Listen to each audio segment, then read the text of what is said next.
So howdy folks, welcome to the December edition of Cattle Trails Showcase. I'm Ron Wilson, Poet Laureate, glad to be your host. And this is a special holiday edition of Cattle Trails Showcase, and it's going to be a whole lot of fun.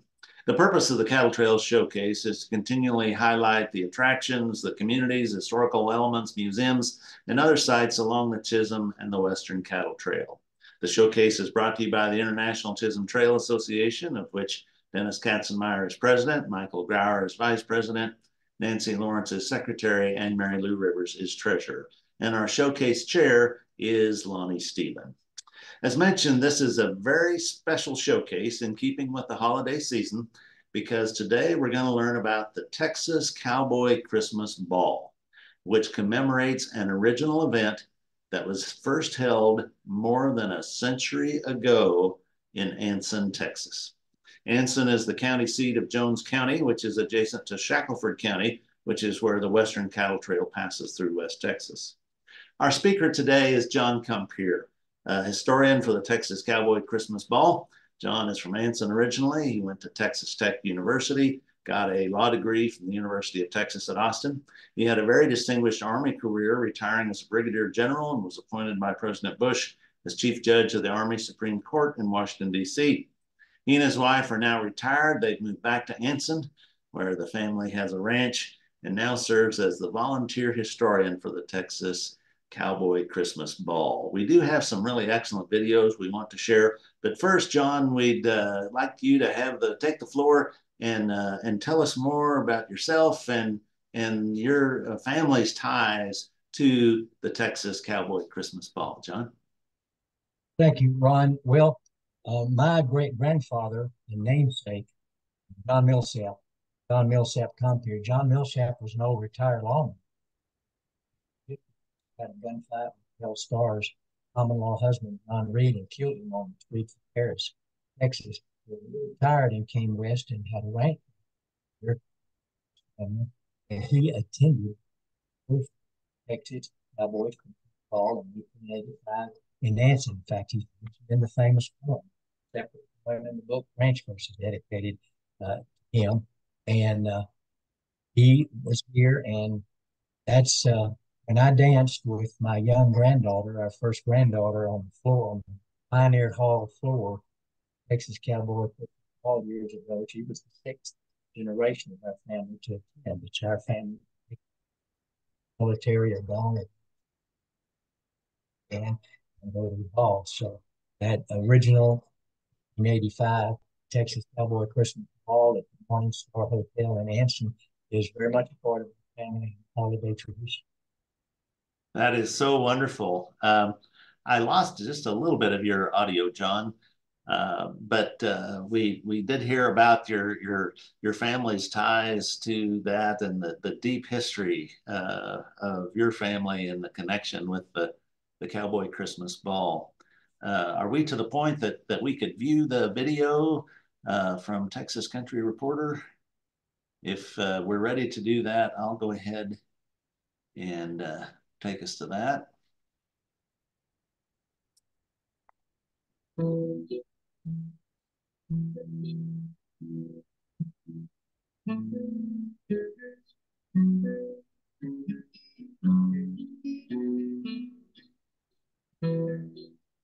It is a few days before Christmas, a few hours before sunset in Anson, Texas. For so many years, we have heard the story surrounding this old building. It is only open for 3 nights a year in honor of one particular Yuletide celebration, all the way back in 1885. Back then, this was the frontier. This was the Western frontier. The Texas cattle drive was still going on. It's hard to believe this huge place was built for one weekend a year. It was used 3 nights a year, and the rest of the time it was padlocked and closed. When they unlock the doors to this historic building each holiday season, John Compere relives the legacy of his family's 7 generations. Anson only had about 24 people living in the city in 1885. and there was one hotel. The owner of the hotel, he decided to have a grand Christmas ball that honored all the area cowboys and their ladies and their families. It was a family affair. They danced all night long, and it continued for several years thereafter until the Morning Star Hotel burned down. And then when did it get picked up again? Well, after the Morning Star Hotel burned down, they continued it. A couple of ranches had it, and that didn't turn out too well, so they did it at the high school gymnasium. It outgrew the gymnasium, and so they decided we've got to have a place for this because people were coming in not only from West Texas, but from all over Texas and other states. Kelly, my great-grandfather, my namesake, I'm John Millsap Compere, my great-grandfather came to the first ball with my grandmother. Also at that first Cowboys Christmas Ball was an unlikely character, Larry Chittenden. He was a poet and writer from New York City who just happened to own a cattle ranch outside Anson. And the wordsmith turned cowboy was so moved by the Christmas Ball that he composed a poem about the event, later published in his best-selling book, Ranch Verses. Way out in western Texas, where the clear waters flow, where the cattle are a-browsing and the Spanish ponies grow, where the northers come a-whistling from beyond the neutral strip, where the coyotes come a-howling round the ranches after dark, and the mockingbirds are singing to the lovely meadowlark. Welcome back again. It's good to see you. I'm John Compere, the historian. Wonderful to have you back again. We get them from all over Texas and other states. We have the 1885 rules. We still have them, and we go by them. Gentlemen have to check in their hats at the door and their spurs, and ladies must wear dresses on the dance floors. The town was Anson City, old Jones County seat, where they raised old Angus cattle and waving whiskered people.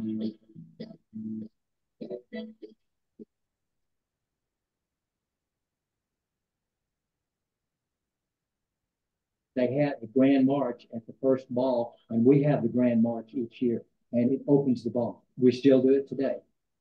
But you couldn't build a building for something that happens one weekend a year. Well, they certainly did. They bought this lot. First ball was here in 38, and they built this building solely and exclusively for the Cowboy Christmas Ball 3 nights a week before Christmas. The rest of the year it was padlocked.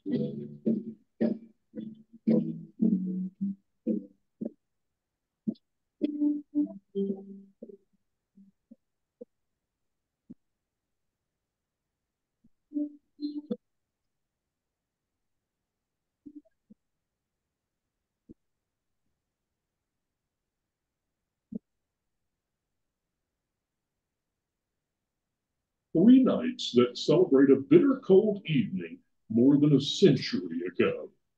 Our old friend Jody Nix brings life back to this stage, built in 1938, and outside, a stranger to everyone here, leads his family into a night they will never forget. We didn't even know it existed. As it turns out, history was made the night we attended the Cowboy Christmas Ball. And we'll tell you all about that coming up next.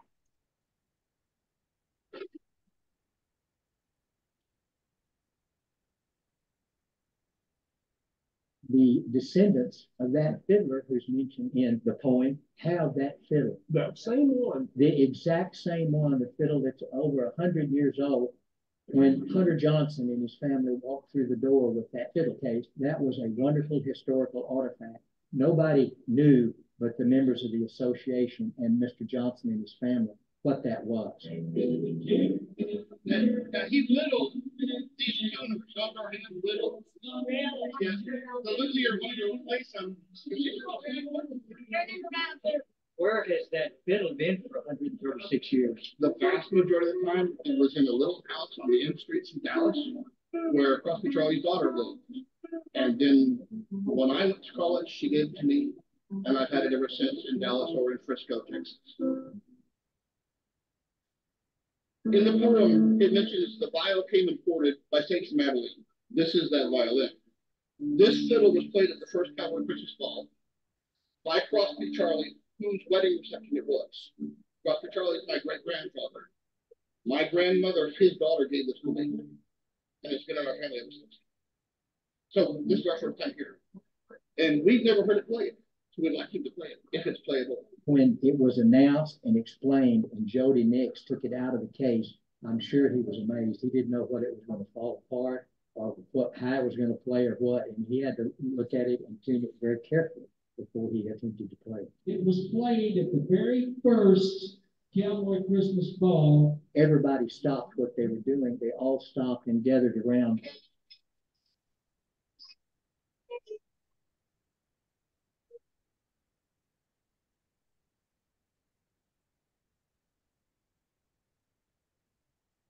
We didn't even know it existed.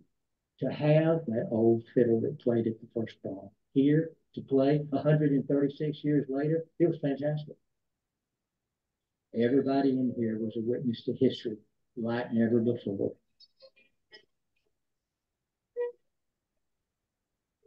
When I realized that my great-grandfather and great-grandmother danced to that fiddle, I'm almost breaking down now. I really am. To think about that, look, I'm about to break up now, Bob. That's how it hit almost everybody here that knows about the ball. I thought about my great-grandparents and them going to the first ball, and I wish they could be here to hear that. But you couldn't believe it. It was a magnificent historic event. My heart was at that first ball, and my mind and my imagination when they played that fiddle. It was a remarkable experience. I could shut my eyes and actually be at that first ball.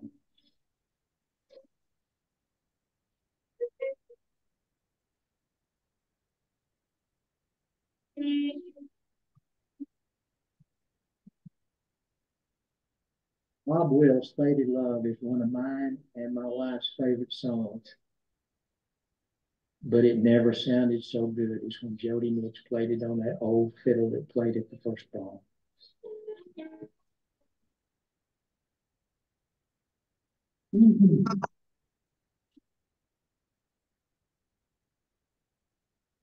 We have no idea why Mr. Johnson picked this particular year. It had always been on his mind, and he finally decided to do it and bring his family. So what a wonderful blessing for us and his family. Thank you, friends. It means a lot to that family. They're going to retire it, and they will never be played again. This is the way Texas should be forever. It's the way it was then, and it's the way it should be now. This was the edge of civilization back then, and the families stayed on their ranches and didn't come into town during the harsh winters. And this was a chance for them to come together and celebrate Christmas. Some historians say the cowboy poetry craze began here with a Yankee who attended the Cowboys Christmas Ball. Michael Martin Murphy set the words to music a few decades ago, and he always performs on the first night of the celebration. President Roosevelt's Works Progress Administration program in the 1930s created this iconic mural, a copy of which is on permanent display at the Smithsonian.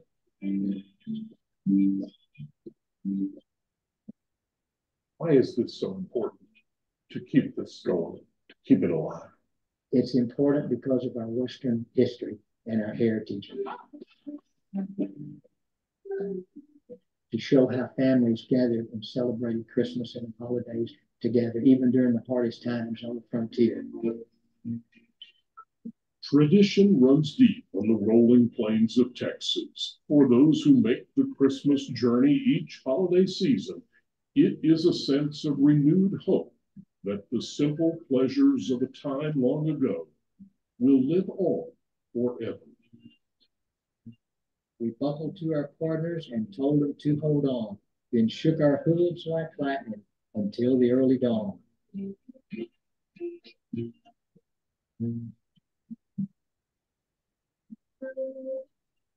Oh, Bill, I shan't forget you, and I'll oftentimes recall that lively gated soiree the Cowboys Christmas Ball.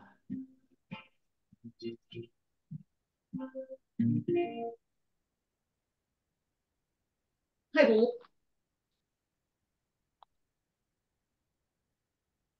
Wow, folks, that is the story of the Cowboy Christmas Ball. Yeah, a round of applause for John and all the volunteers that have performed the Cowboy Christmas Ball.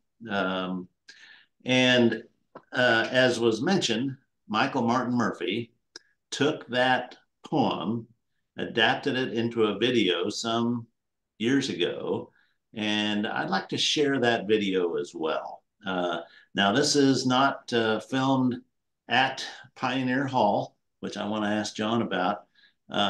This video was done separately, so the Cowboys are wearing hats.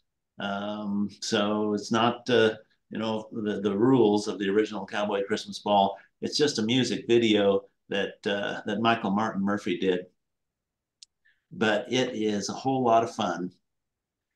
So I'm going to attempt to share that now. Way out in West Texas, where the Clear Fork waters flow, where the cattle are rising and the Spanish ponies grow, where the northern's come a whistling and the old Dutch devils roll, and the prairie dogs are sneezing and freezing from the cold. Where the lonesome Tony prairies melt into the airy streams, and the double mountain slumber in the heavenly kind of dreams, where the antelope are grazing and the lonesome plovers call. It was there that I attended the Cowboy Christmas Ball.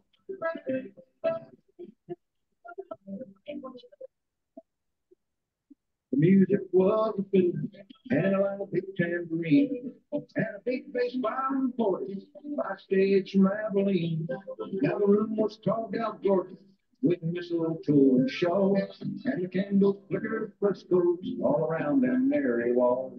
Where the women folk was lonely and the boys looked kind of free. You later one night, Hey boys, let's all stand here. and the music started flying down the way of the hall. The guys in introduction to a Cowboy Christmas Ball.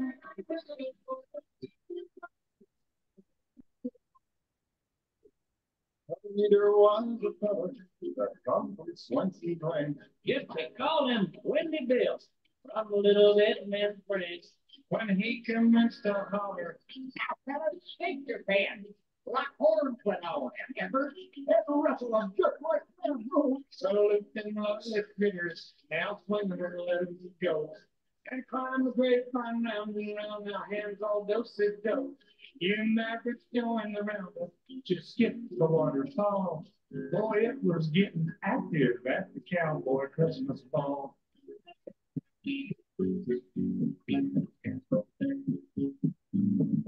Boys guitar was skittish, and the ladies powerful neat. That old bass violin music made us jumping with both feet. That wailing frisky fiddle, I never will forget. And Wendy Bill kept singing, and I believe I hear him yet. Yeah, boy, takes some squirrel to the side. The colors put something false that must be Charlie Fried. Put around you get us kitten. Now up and down and saw. Hey, it was getting as rooty at the Cowboy Christmas Ball.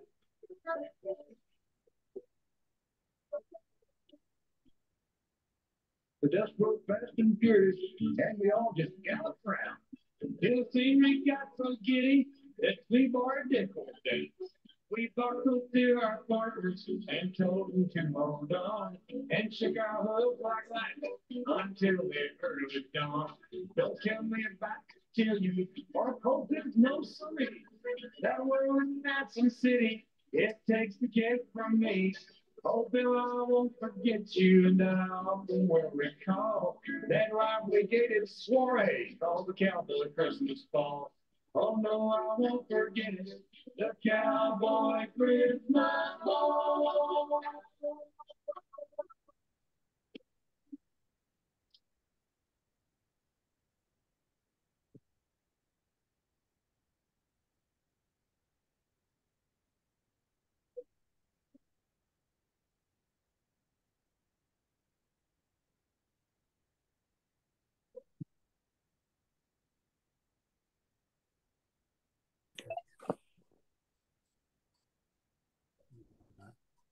Well, folks, does that get you in the Christmas spirit? My goodness. John.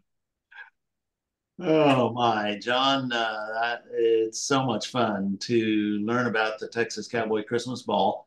So this annual event has gone since 1938, and I believe it is next weekend, right, in Anson. And it takes Yes, it is. at Pioneer Hall. Tell us the dates and admission and all about that. Ron, it's next Thursday, Friday, and Saturday, the 14th, 16th. By the way, that video was delightful with Michael. It's hard to sit still. I wanted to go grab my wife who's sitting over here and start dancing to it. Leave the podcast, but I couldn't do it. But yes, it's next week. And Michael Martin Murphy be his 30th year. He's a dear friend and an honorary member of the association, and he comes every year and opens and highlights the ball. And Gordy Nix, who does Western Swing from this area, does all old Bob Wills type things. He comes for Friday and Saturday night. Family affair, as I mentioned, you all when you discuss this, it's not just for people that dance. Pioneer Hall is over 80 years old, and it is a historic Texas dance hall. Hardwood floor, benches, and then it has rails, bleachers. A lot of people don't realize for Texas dance hall features.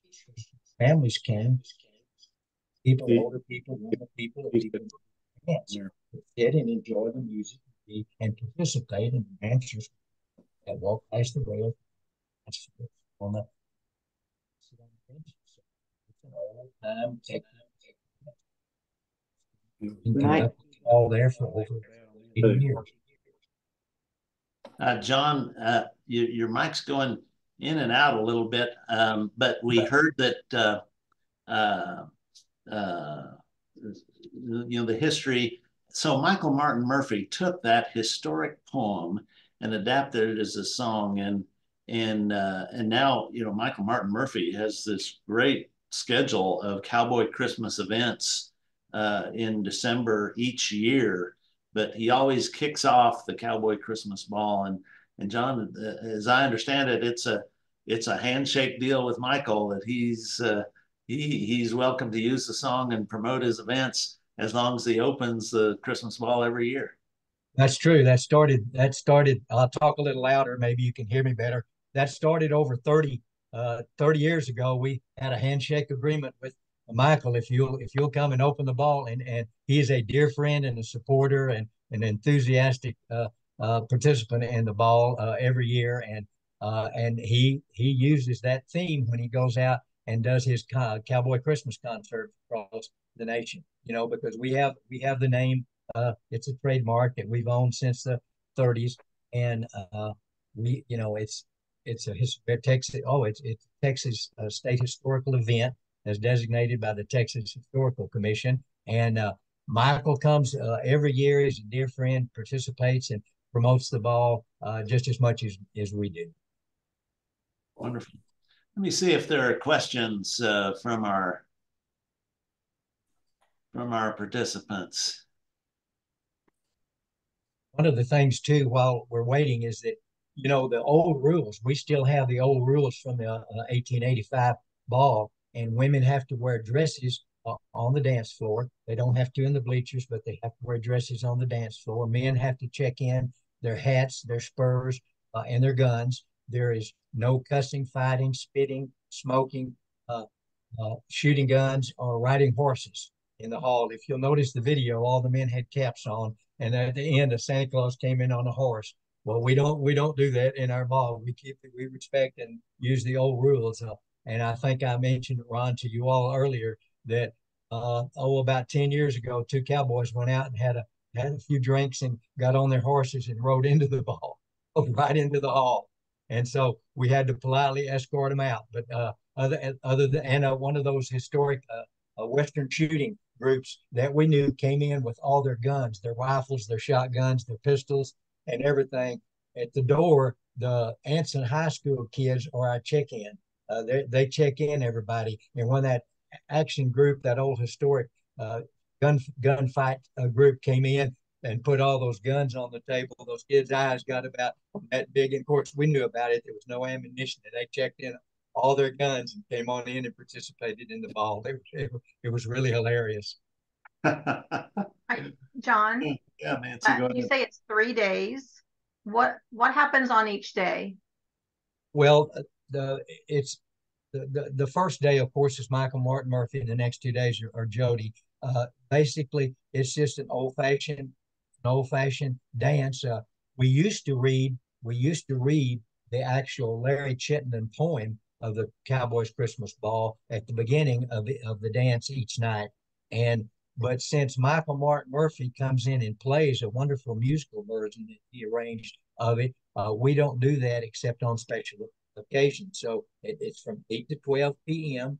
and we have a concession stand with snacks and drinks and things like that, no alcohol. And we open the hall. We open the hall at 7. The dance begins at 8 and continues until 12.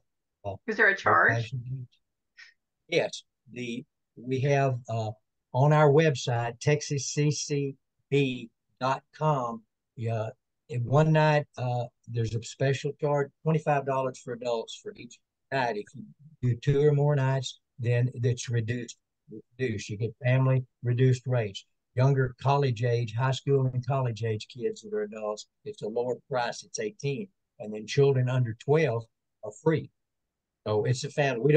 We break even on it every year. We're a small nonprofit and make a little money, but it's a family affair, and we break even, and it's very reasonable. And also, we military people. If military people come in, we allow them to come in free. And so It sounds like a fun event. Do you get a lot of kiddos there?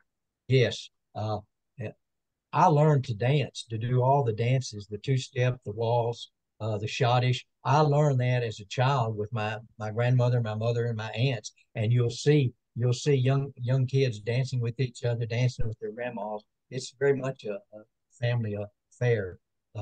And you'll see families there, and with real old grandpas and grandmas sitting up in the bleachers, and the disabled and little bitty kids.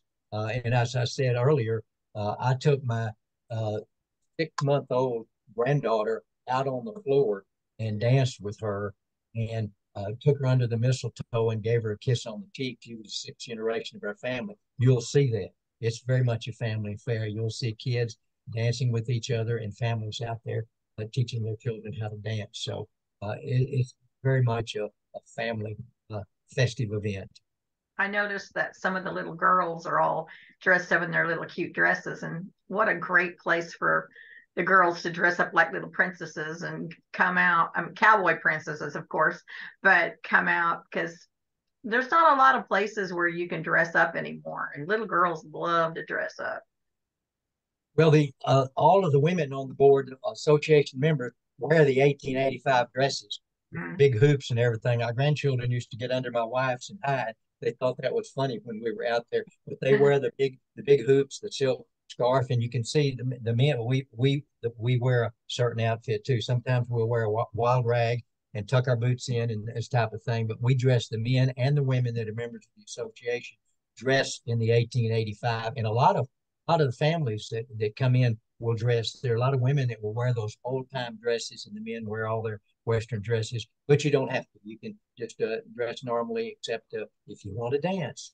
If women want to dance, you got to wear a dress. And one of the things that happened several years ago, I'll be quick if you can hear me, is that a couple came all the way down from, I think it was Oklahoma or Arkansas, and a lady and her husband and 2 children, and she only had jeans and boots, and she came all the way down and wanted to dance very badly and was just brokenhearted. So the ladies in the association took her to one of the homes in Anson and got her a dress and brought her back so she could dress. So from then on, we keep several dresses in the courtroom, so that if that happens to somebody, we can make sure that the lady has a dress that fits so she can go out and dance with her family. That's so wonderful. I saw Michael Garr raise his hand. Is that and posted a question in the chat. Michael, what was your question, or do you want me to share it from the chat? So the the Texas Country Reporter video showed that mural. Um, uh, and was there some controversy about the mural? Right, yes, Ron, there was. Of course, that was during the Works Progress administration of President Roosevelt, and Jeannie Merle did two. One for Anson in 1941, I believe it was, and the other one is on exhibit at the Smithsonian in Washington, and it was in there. But she did down at the base of it was a moonshine jug of whiskey by one of the cowboys, and some of the folks in Anson raised a fuss about that and blocked it with put a blanket or something up there and blocked that. They had to be told that that was a federal government mail office and they'll have whatever mural they wish in there, and citizens can't come and cover up the mural. So the little cloth came down, and it's been open ever since. And it's huge. It's right in the post office, and when you go in there to the cages and to the windows and stuff, it's huge. It's over there. It's very colorful and very dominant in the post office. Well, that's artistic license because there was no alcohol allowed inside Pioneer Hall, as I understand it. So that's funny. Well, Anson passed an ordinance many years ago where there was no dancing in Anson, and the community raised such a fuss about it that they had to do an amendment to it and say, except on the Thursday, Friday, and Saturday nights before Christmas in Pioneer Hall, and we had to go get a permit and put it up on the wall, and we opened up the hall and had our dance, and then closed the hall for the year. That's gone away and recently, so we don't have to do that anymore. And the hall is now available for the schools and the churches and the Chamber of Commerce and the community to use when it's convenient, and we allow them to do that. But it's mainly for the 3 nights of the Texas Cowboys Christmas Ball. Well, we're glad that there's dancing in Anson. Let me see if there's any other questions. Not seeing any other questions. Gosh, what a fun event. What a fun project to learn about this. Another round of applause, virtually and otherwise, for John and the great folks, the volunteers that put together the Texas Cowboy Christmas Ball. John, we appreciate it greatly, and thanks for a fun presentation. Well, we hope folks will get to come to that, because remember, you're not only observing history if you come, but you're actually participating in it. So it's on the bucket list of Western history lovers.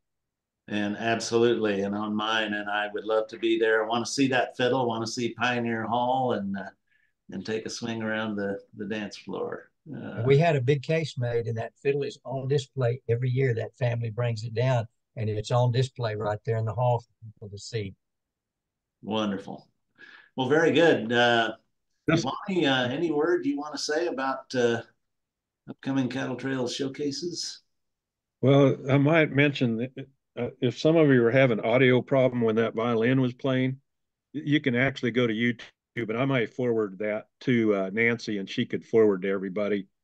And because it brings tears to your eyes when that fiddle is playing. It absolutely, I had no idea what it was about until I watched that, and it's really a moving scene. So, well, it's still kind of a work in progress here. That we're wanting to try to expand our trail stories and history, and so I think Michael had kind of helped me with a recommendation about the West Texas Trail Museum in Moorcroft, Wyoming. And so I'm trying to make contact with them. There's some interesting history up there. And it's kind of the trail, like we talked about, everything started in Texas. Well, Moorcroft was kind of on the tail end of the whole cattle drive and transfer of cattle by hoof.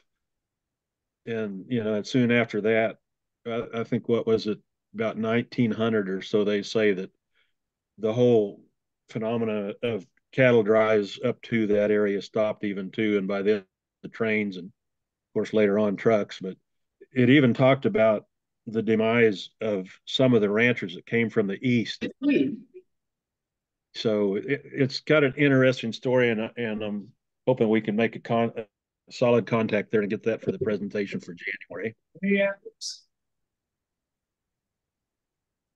Sorry about that. I was trying to put put in the chat the link to the Michael Martin Murphy video as well. But we will get those links sent out to y'all. So thanks again, everyone. Our next Cattle Trail Showcase would be on Friday, January 11, 2024, if you can believe that. So to close our program today, this is Ron Wilson, Poet Laureate, saying thanks for taking time to join us in this place, and come on back next month for our next Cattle Trails Showcase. Happy trails, Happy New Year, and Merry Christmas to all. Thanks. Merry Christmas to you all.